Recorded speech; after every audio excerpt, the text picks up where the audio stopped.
The myth of thermonuclear war, atomic bombs, and nuclear radiation, but everything in the end, is it a myth? Myth of nuclear war, atomic bombs, nuclear radiation, radioactive pollution, and World War III. So, what the heck is going on? This is forward by Fiery Philosopher. He says, first of all, I would like to warmly thank dear Diodotis, who took the trouble to recommend to me to read the article in question. For me personally, it's an opinion piece based on conspiracy, but also a different view of a scary image that we all want to avoid. The images we all saw of the aftermath of the 2 atomic bombs being dropped on Hiroshima and Nagasaki, Japan, to seal the end of the most deadly Second World War, are a horrific document of the effects of an atomic weapons attack. These images were indeed questioned by many conspiracy theorists as fake and the product of error, but I, as a historian, cannot accept anything unless I first check out not one, but at least 10 sources that corroborate with solid evidence what the article claims. However, in my opinion, these articles deserve to be read and given due attention. On the other hand, for 80 years now, we have all been experiencing a kind of a matrix, a virtual reality, if one accepts that we are bombarded almost daily with a relentless propaganda about everything, which has dramatically changed the course of the historical course of humanity, where the ultimate goal is the establishment of the Orwellian world government. But I save the best for last. So these views are surprisingly consistent with the prophecies of the holy elders of the Christian Orthodoxy, who talk about the huge and destructive war, but do not even touch nuclear destruction issues. This particular point for me personally was a controversial point, because according to the admission of our holy elders, God does not want to have anything destroyed, nor the world he created, but especially not his creation, which he created in his image and likeness, mankind that is.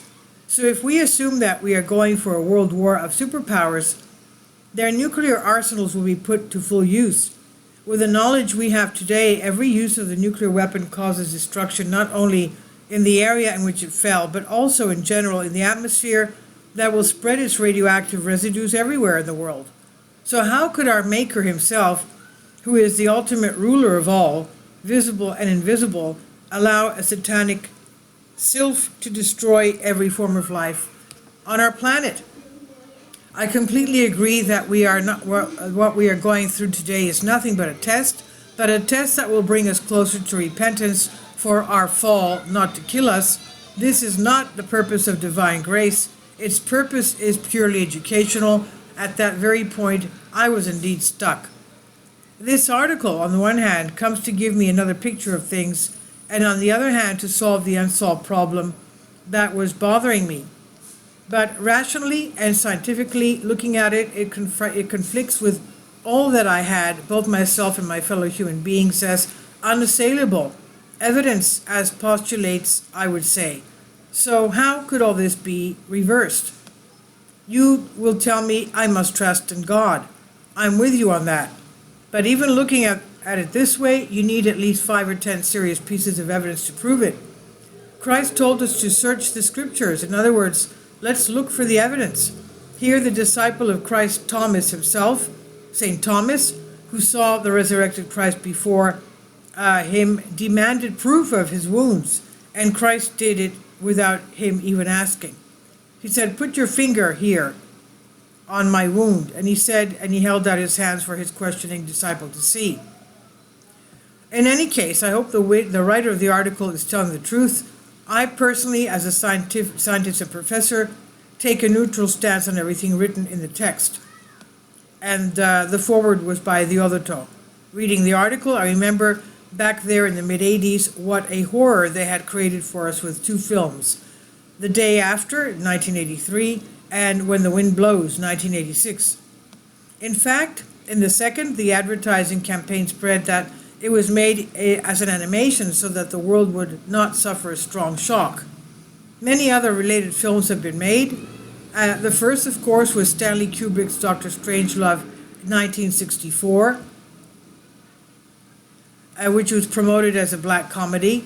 I believe that that what is stated in the article is the outrageous truth, and I have suspected it for a long time. At the end of the article, there are 15 references with an active link. In the morning, they were all valid. A while ago, the last one disappeared. Maybe by the time you finish the article, more will be gone.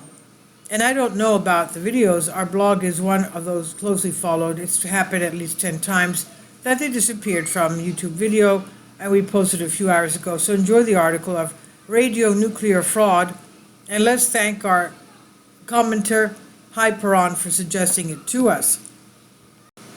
I'll leave a link for the video titled "The Nuclear Scare Scam, Galen Windsor Eats Uranium to Prove It's Harmless," because it's too much for me to just give you the text here. But you can watch that. I'll leave a link. Now, we are told also that mushroom clouds are caused by nuclear explosions, but this is simply not true.